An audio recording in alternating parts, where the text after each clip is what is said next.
Weird, no one, like, at least in the larger conversation, I don't see anyone connecting these things, is that there's two things, like, involving Ukraine that were very big, that happened very recently in American history, that very much connect to this war. And one is that our last president was impeached over a thing with Ukraine.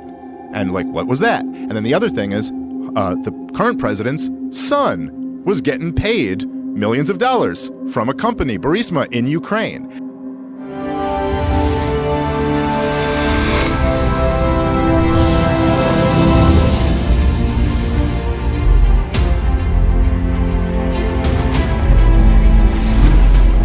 Burisma is the leading independent exploration and production company operating in the Ukrainian oil and gas market. It was founded in 2002. These things all connect. And basically what happened was, after the 2014 coup, this company, Burisma, they were, and by the way, Matt Taibbi is an incredible reporter on this. I highly recommend everyone read this. This is incredible. Unbelievable. But so basically, Burisma was in bed with the old government that had allied with Russia. And so when this government was overthrown, they were very worried. Because they were like, oh, we were in bed with the old government, and now there's this new government who's in there. And so instead of bribing the new government, they just went right to the source and bribed the son of the sitting vice president. Joe Biden, when he was vice president, was in charge of Ukraine policy. So they just went, that was why they put him there. And then they put some other, like, CIA guy or something like that on the board. They're just paying him money to just be like, hey, keep us in with you. And then Trump was telling them to investigate all of this shit. He got on the phone with them and was like, I want to investigate everything that was going on with Joe and Hunter Biden in Ukraine. Trump faces an impeachment inquiry. He did something that stunned everyone watching. He urged not one, but two foreign nations to investigate Joe Biden and his son. Today it was China, a global rival. We're honest about it, then start a major investigation into the Biden. President Trump said that's what he wanted Ukrainian President Volodymyr Zelensky to do regarding Joe Biden and his son Hunter. It's a very simple answer. A simple answer earlier. Are you talking to me? Yeah, it was just a follow-up of what I just asked you, sir. Listen, you ready?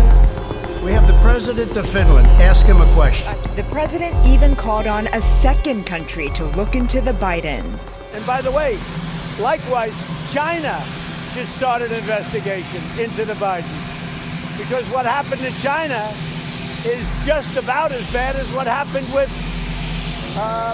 Ukraine. Mr. Trump claims Hunter Biden profited in Ukraine and China because of his father's position as vice president. Trump was telling them to investigate all of this shit. He got on the phone with them and was like, I want to investigate everything that was going on with Joe and Hunter Biden in Ukraine. And Donald Trump did. He got into an area that there's an argument it was not okay what he was doing, because he was kind of going like, maybe you don't get these weapons that I was going to send in unless you go investigate them. And this was his political opponent, so it was a little bit of a shady thing.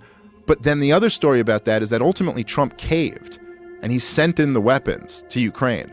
So now not only did Obama overthrow the regime when Joe Biden was the point man, Joe Biden was running Ukraine policy, Obama leads this coup, overthrows that government and puts in a pro-Western government. Then Trump comes in, sends in a whole bunch of weapons to this new government that Obama wouldn't even send in because he was concerned it would provoke Russia. And then the next president is Joe Biden, the last guy who was the point man on Ukraine, who was there when this coup happened. Then he comes back in. And this is all like the context that led to Vladimir Putin invading Ukraine. Now, Russia has recently released evidence claiming the involvement of US President Joe Biden's son, Hunter Biden's investment fund in operating biolabs around the country. The claim, however, is in connection with an apparently legal operation business that had been running in the country for a long time now. Let's take a look at this report. Radiation, Chemical and Biological Defense Forces Igor Krylov recently stated that an investment fund led by Hunter Biden, son of US President Joe Biden, was involved in financing biological laboratories in Ukraine. Поступающие материалы позволяют проследить схему взаимодействия органов США с украинскими биообъектами. Обращает на себя внимание причастность к финансированию указанной деятельности структур, близких к нынешнему руководству США. В частности, инвестиционного фонда Росмонсанека, который руководит Хантер Байден. Фонд обладает значительными финансовыми ресурсами в объеме не менее $2,4 миллиарда. При этом прослеживается тесная связь фонда с основными подрядчиками американского военного ведомства, включая Метабиота, которая наряду с Black & Twitch является основным поставщиком оборудования для биолабораторий Пентагона по всему миру. Firm says Russia or Russians working for the government, we don't know, have successfully hacked the Ukrainian gas company at the center of the impeachment case. They say the attempts to infiltrate Burisma, whose board once included Hunter Biden, began back in early November. Although it's unclear what the hackers were actually looking for, the cyber... When he said, I hope you know what you're doing, what did he think you were doing? Well, he read the press reports that I joined the board of Burisma, which was a Ukrainian natural gas company. And there's been a lot of misinformation about me, not about my dad. Dropping that bombshell claim last night is called Area 1 Security, and their CEO tells Fox News they discovered Russia's hack of Burisma during what was really the course of routine business. The CEO also tells us the report containing this information wasn't paid for in part or in full by any outside group, a key detail. Now, Area 1's report claims the Russian military hackers, part of the notorious GRU, quote, specifically sought the email credentials of employees at Burisma. It adds ominously, access to Burisma Holdings email accounts permits future phishing campaigns. The Associated Press claiming overnight the Bidens were also likely targets of this same Russian campaign. Cracks are certainly starting to show over and over again for Hunter Biden. In a new exclusive from the Daily Mail, text messages between the president's son and his sister-in-law / one-time lover, Hallie Biden, has exposed something quite interesting. In a December 2018 text message Hunter Biden sends to Hallie, he asks why she's mad at him. Hallie responds, telling him that he needs to do everything in his power to get sober before anything else. Time and life are passing by, she says. Hunter then responds with a series of reasons as to why he feels alone. He begins by explaining that he has alienated his friends, family and employees. Hunter continues on, saying that he is rebuilding an income that can support an enormous alimony. Then he gets specific. The president's son talks about how he is dealing with the aftermath of the abduction and likely assassination of his business partner and the richest man in the world. He continues, Hunter whining about the arrest and conviction of his client, the chief of intelligence of the People's Republic of China by the US government, and the retaliation of the Chinese and the ouster and arrest of US suspected CIA operatives inside China. Then the text messages get even more incriminating. He says that he is dealing with his suspected involvement in brokering a deal with Vladimir Putin directly for the largest sale of oil gas assets inside Russia to China, a tax bill that Eric, one of his business partners, left hanging over his head. Oh, and Dad is running for president, he says. Quite a lot to unpack there from one series of text messages between Hunter and Hallie. Let me break this down for you. When Hunter writes about his business partner who is potentially being abducted and perhaps assassinated, he's referring to Yi Jinping. Mr. Xi Jinping was the chairman of the Chinese energy company CEFC, a company of which Hunter did a lot of work with. Yi Jinping was arrested in China over economic crimes. He's been named as someone who courted the Biden family and other big Washington names, subsequently going on to pay Hunter Biden millions of dollars despite not having any qualifications for the role that he held.